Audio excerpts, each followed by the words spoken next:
Journey by Train. This extract is taken from the classic adventure novel, Around the World in 80 Days by Jules Verne. An Englishman, Mr. Phileas Fogg, along with his French attendant, Passepartout, attempts to go round the world in 80 days on a wager of $20,000. Roughly $1.6 million today, set by his friends at the Reform Club. Read this extract, where Phileas Fogg travels through some parts of India at a time when the railways were being built.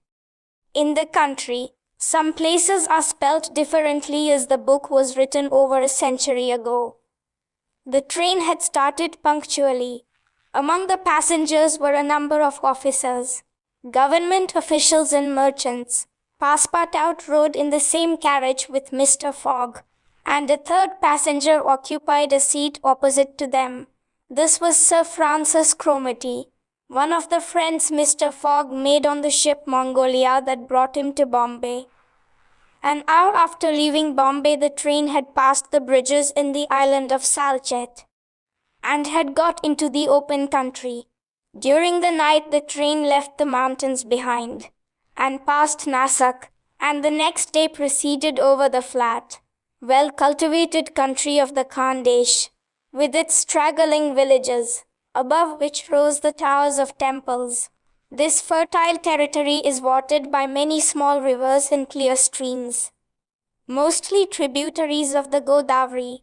Passepartout, on waking and looking out, could not believe that he was actually crossing India in a railway train.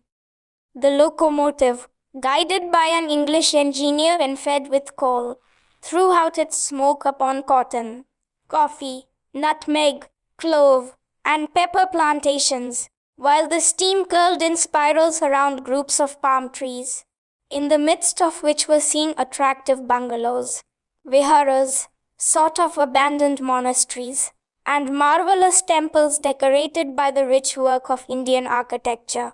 Then they came upon vast areas extending to the horizon, with jungles where snakes and tigers lived.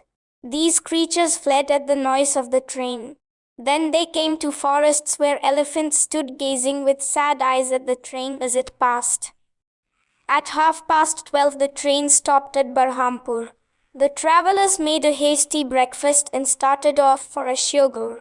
Now they traveled along the banks of the small river Tapti, which empties into the Gulf of Cambrai, near Surat. Then towards evening the train entered the valleys of the Sutpur mountains, which separate the Khandesh from Bundelkhand. It was 3 in the morning.